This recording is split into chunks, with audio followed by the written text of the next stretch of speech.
ولا حول ولا قوة إلا بالله العلي العظيم. اللهم صل على سيدنا ومولانا محمد وعلى آل سيدنا ومولانا محمد وبارك وسلم وصل عليه. اللهم صل على محمد وعلى آل محمد كما صليت على إبراهيم وعلى آل إبراهيم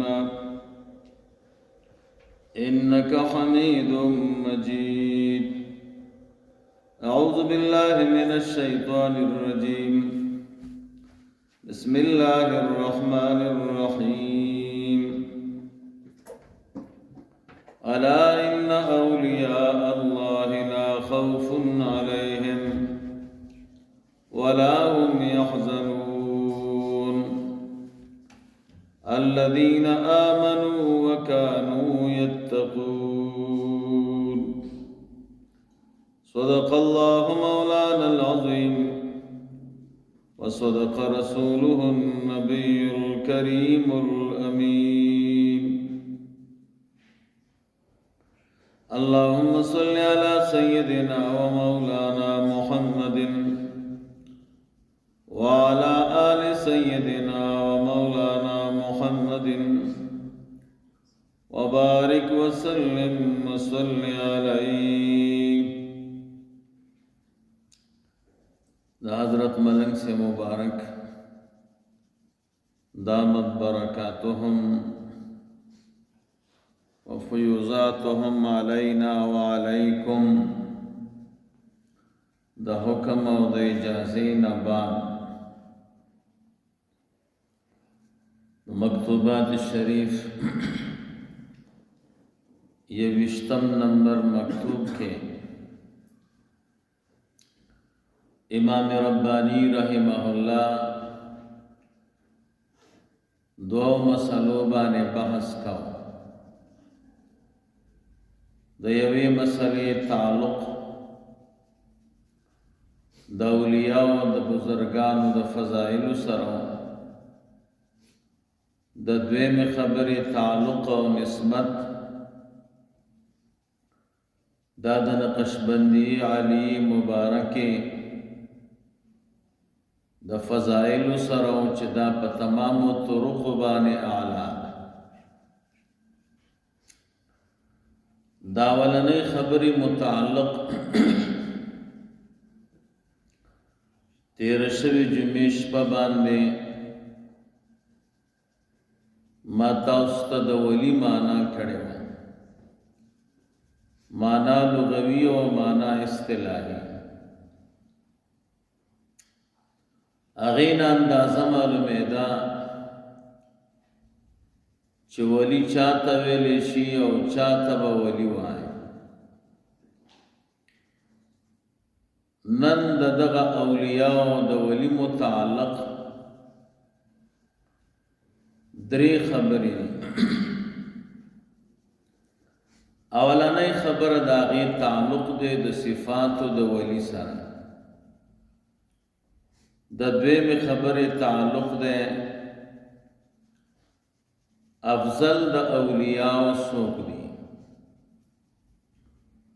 د درېمې خبرې تعلق دی د طبقاتو د اولیاء سره. دا درې خبرې چې موږ او تاسو نن وکړو، دې سره به مو نننی درس سرته ورسېږي. هر چې اولنۍ خبره ده چې د هغې تعلق دی د صفاتو د اولیاء سره. څنګه چې د ولی په معنا کې علمی او لوی دریاب پروت دی، داسې د اولیاء او د بزرگانو صفات دا یو اوږده موضوع ده. که عمر بقا وکړه تفصیلی بحث با بیا به انشاءالله بل ځای کې ورباندې وکړو. دلته مختصره خبره دا ده چې قرآن کریم کې او په حدیثو د مصطفی صلی الله علیه وسلم کې و صفات د ټولو نه زیات مشهور ذکر دي.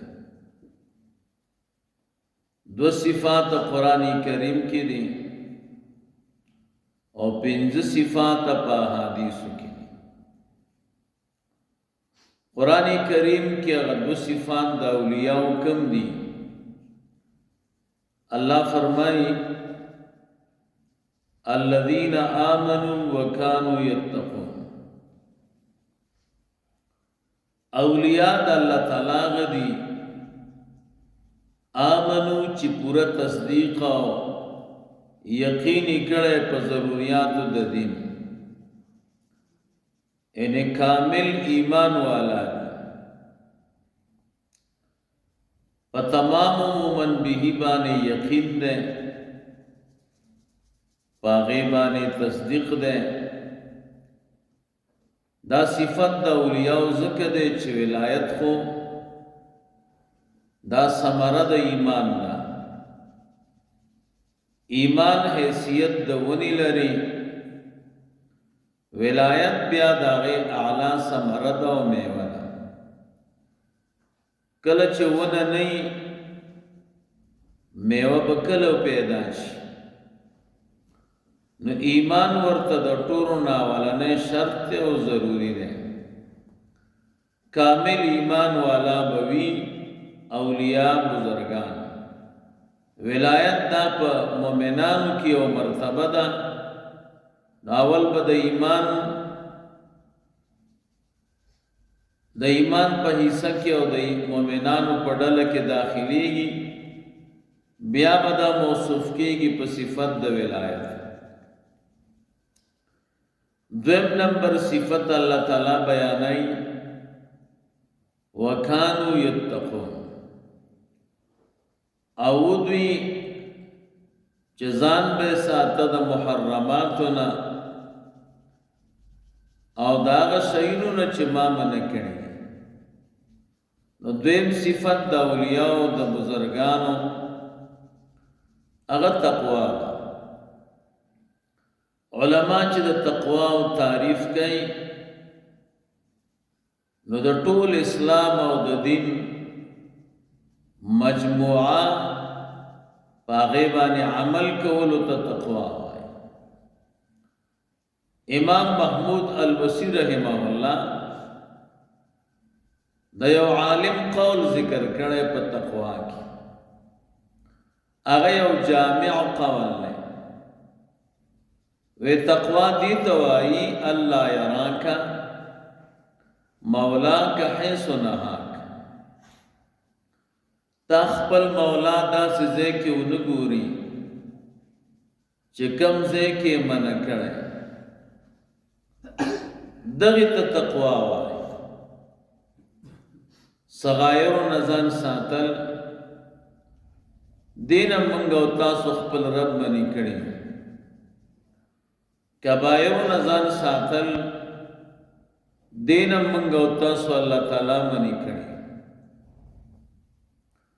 دیو جن امام محمود الوسی رحمہ اللہ تفسیر روح المانی کی شیر ویلے فرمائی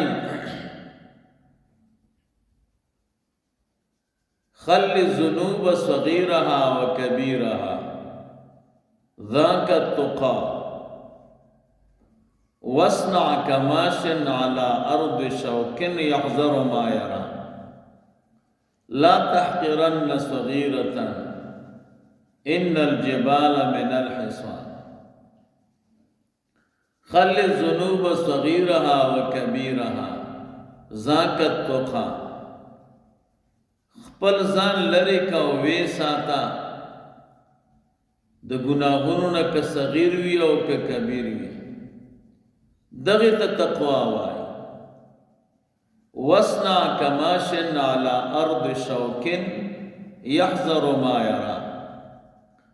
دنیا کې داسې ژوند تیر کړه لکه ازغیدارې ونې باندې لارې باندې چې ګرځي، نو چې کوم شی ګوري هغې نه ځان ساتي. ولا تحقرن صغیرة، وړي ګناه ته سپک مه ګوره چې وړه ده. ان الجبال من الحصان، غرونه چې ګورئ دا د شګو نه جوړ دي. سړي ته معلومات نه وي صغایر دومره جمع شي چې هغه د کبایرو حد ته ورسېږي. نو د اولیاءو د بزرګانو دویم صفت قرآن کریم ذکر کړی دی چې دوی به تقوا کوي. 5 صفات په حدیثو کې راغلي. یو د سنن ابي داود روایت ته پاکه 4 صفات راغلي. یو دا ده من حب لله، چا چې مینه وکړه د هر شي سره د الله تعالی د رضا لپاره، هر شي سره چې محبت کوي مقصود د الله تعالی رضا ای. دویم صفت وابغض لله، او بغض چې کوي هر چا سره هغه د الله تعالی د رضا لپاره. من حب كل احد لله وابغض كل احد لله، او بغض کوي د هر چا سره د الله د رضا لپاره. معنا د الله دوستانو سره دوستی کوي چې الله برانه خوشحال شي. د الله تعالی دشمنانو سره دشمنی کوي چې الله برانه راضي شي. دریم واعطى لله، ورکړه کوي خالص د الله د رضا لپاره. څلورم ومنع لله، او منع کوي خالص د الله لپاره. دا 4 صفات ډېر کامل دي. احب لله وابغض لله واعطى لله ومنع لله. دا مخکینی 2 صفات چې دي احب لله وابغض لله، دا صفات باطنیه دي. د دې تعلق د قلب سره دی او د زړه سره دی. د الله د پاره دار چا سره محبت کول، د الله د پاره دار چا سره بغض کول، دا د زړه خبرې دي، په دې څوک نه دی خبر. دا رستنی 2 صفات د دې علامات دي. څوک چې د چا سره مینه کوي دا خو د زړه خبرې دي. څنګه به معلومیږي چې د سره محبت وکړي؟ نو د دې د اظهار 2 طریقې دي. یو طریقه دا د رسول الله مبارک صلی الله علیه وسلم فرمایي څوک چې چا باندې ګرانی او مینې ورسره هغه دې خبر کی چې ما تا سره محبت ته، تا سره مې مینه ده، نو په خوله به د هغې اظهار کوي. دویمه طریقه علما وایي محبت القلب تظهر بالید، د زړه محبت دا په لاس کاره کي چې چا سره مینه نو هغه باندې خرچ کوي، هغه ته صدقه ورکوي، هغه ته مال ورکوي، د هغه خدمت کوي. دا د زړه د محبت علامه ده. ومنع لله، دا د ابغض لله علامه ده. څوک چې چا سره بغض کوي نو بغض خو په زړه کې پروت دی.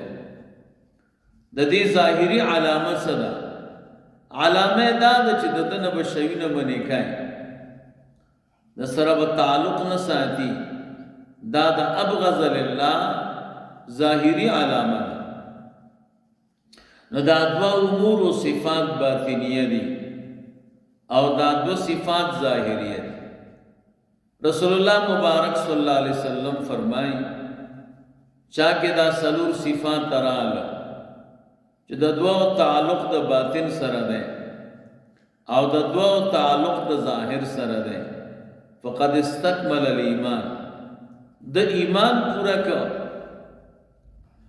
ایمان کامل کم نو دا سلور صفات په دې حدیث کې راغلي. پنځم نمبر صفت په یو بل حدیث کې راغلی اذا رؤوا ذکر الله. د اولیاء صفت دا دی چې کله ور سره ملاقات وکړي او د هغوی مجلس کې کښېنې نو تا ته الله جل جلاله یاد شي. دا د هغې علامه ده. نور د اولیاء د بزرگانو اقوال په صفاتو د اولیاء کې انتهایی ډیر دي، بیا به انشاءالله په خپل ځای باندې وایو. نو دا اوس صفات دا د اولیاء د بزرگانو دي.